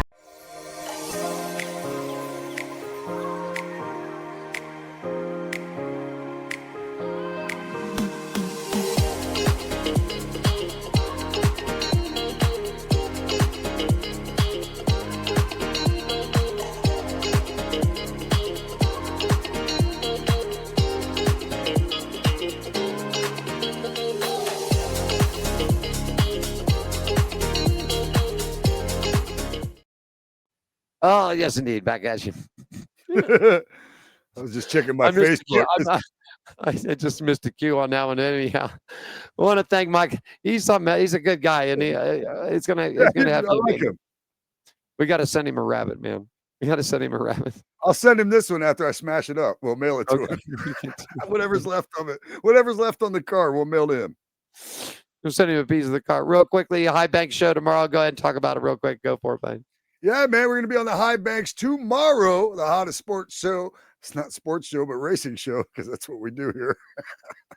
On WSBB, it's AM 1230 or 106.9 on your FM dial right here in the New Smyrna area, or you can check it out on the TuneIn app. I am the racing ambassador for WSBB. I will be joined in the second half of the show by my partner right there, Alan Michaels, as we do the Racing Around the Country segment. And tomorrow we'll have the attorney Johnny Spilotro on to tell us more about the like he did with us here on Pit Road Racing. He's going to tell my listeners here in the New Smyrna area a little more about the legal action with NASCAR. So I'll be joined by him and, of course, you, Alan Michaels, for the second half of the High Banks tomorrow. You got it. Well, we made it through, man. We kept the circus in line today. Did we? Because I felt like it went a little haywire a couple times. I like it when it goes haywire, though. Yeah, that's it. Want to thank that's part of what makes it fun. We want to thank Spencer Boyd, Freedom Racing Enterprises, the 76 Chevrolet Silverado truck. He'll be competing next weekend. Yeah.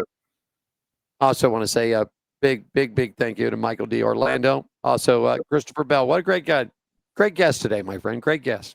Yeah, I enjoyed the show. Yeah, I did. I watched it. I got my official drink now. The official beverage of the old Alan Michaels and Skratch with a K are Red Bulls. You got yours out of the cup today. I do got mine out of the cup today.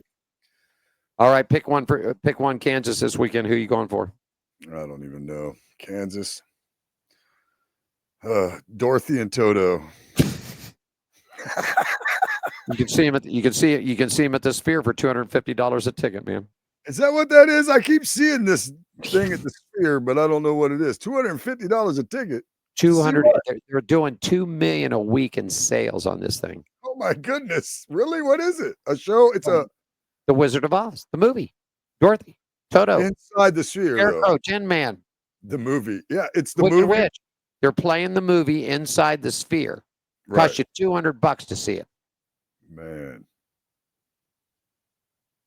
Yeah. All right. Kansas. Okay. Let's see. Kansas. Go ahead and take a look at your thing. Go ahead. Kansas. What do we think about Kansas this week? You take a look. You take a look. I'll take a look. We're taking a look. I'm going to go. Goodness, man. What Kansas isn't. Man, it's tough. You got me pinched on this one, I guess. Okay. I picked Chase Briscoe last week. Mm-hmm. I don't want to pick him again because he let me down last week. I'm just kidding. I'm gonna go. Go ahead. I'm gonna go Ross Chastain. I don't know why either. I have no reason why whatsoever. You're gonna go for the watermelon man. Okay. Ross Chastain. Because I want to root on him. That's why. Okay. I don't think it's over yet. I think he's still a little pissed off no matter what the team orders are. I'm going to pick Denny Hamlin to win at Kansas this week. That's a good pick. I'm going to pick Denny Hamlin to win. That's a good I think this title is his to lose. I think it's his to lose this year. I really do. It's weird because, like I said, at the beginning of the year, I was bagging on him and didn't want him to win the championship. And now as it goes along, I kind of do. I mean, listen, I thought it was really funny when he said that a few weeks ago, and then he wrecked his teammate. I don't know why. I'm like, okay, Denny, you want you're tired of not winning the championship, aren't you? Like you're tired of it. Like you're expressing yourself in a way that people that are tired of not winning a championship are going to win a championship. So therefore, being that I don't know, man, I'm finding myself silently rooting on him to win the championship, even though I have said all season long, I hope he never wins a championship. I think it's going to come down to him and Logano. I'm going to throw Ryan Blaney in there too. But I really think this is going to come down. I'd rather see Ryan Blaney win it, but that'll make the first lady happy. That's for sure. I think this is Hamlin's year to win it, and I think I really do. I think if he wins it this year, farewell tour next year. Now, whether he's going to have a race team or not after December, we're going to find out. Jordan says he'll fight it to the very end. He's got millions and millions and millions to spend, and he says he ain't worried about it. So we'll see. He isn't. I got Denny Hamlin. You took the Watermelon Man for next week. All right. Yeah, that's an upset special right there. I just took. Okay. Believe what about that. the Skratch? What about the comedy with Skratch with a K on the tour? And you're doing? No, I'm working on getting a few things together, though. I'm working on getting a few shows together right now. I got a big show with the comedy hypnotist Bob Lover, but that's in January, so there's no sense in talking about that now. We'll all forget by then. But I got a couple of fires burning that I'm trying to make some stuff happen. I'm gonna go. As a matter of fact, I'm gonna go here in a little bit to an open mic and work on some new jokes I wrote about my exes. Take the rabbit with you. I will. The rabbit's on the ride. Coming soon. Hey, we want to thank our show partners here. Woods Family Sandwiches, Gene Woods Racing Experience, the Hot Shoe Hall of Fame, Las Vegas Motor Speedway, Atlanta Motorsports Park, Red One Scooters, Hammer and Harry's, Downtown Grand Hotel and Casino. Once again, don't forget the Hot Shoes. Log on to hotshoehof.com. Make your donation right there. It's totally 100% tax-free. Want to be a guest on the show? Reach out to us. Diane Fox has got it all covered. Diane's doing good, Skratch. She's got her dialysis rolling. She's set and ready to go for race weekend here. To be a guest on the show, contact Diane at 702-803-0875. Once again, 702-803-0875. Or you can drop her a line at onpitroadracing@gmail.com. I'll be down here tomorrow at the Gene Woods Racing Experience. Be up at the front, expediting tomorrow, saying hi to all our friends. Don't forget happy hour Monday through Friday. Everybody gets $5 off. So you go from 30 to 25. And of course, if you'd like to do, got some big corporate parties coming in. Just did a deal today, 75 people coming, Skratch. Yeah. Yeah, man, they got the taco bar ordered from Hammer and Harry's, the margaritas, they got it all. We do it all at the Gene Woods. Okay. Anything else you want to add? Check out my website, nutshackentertainment.com or comedyfromscratch.com. Okay. Anything else? No. That's it? I'm going to call for John then. All right, you do that. Well, I'm going to call for him right this very second. Here we go.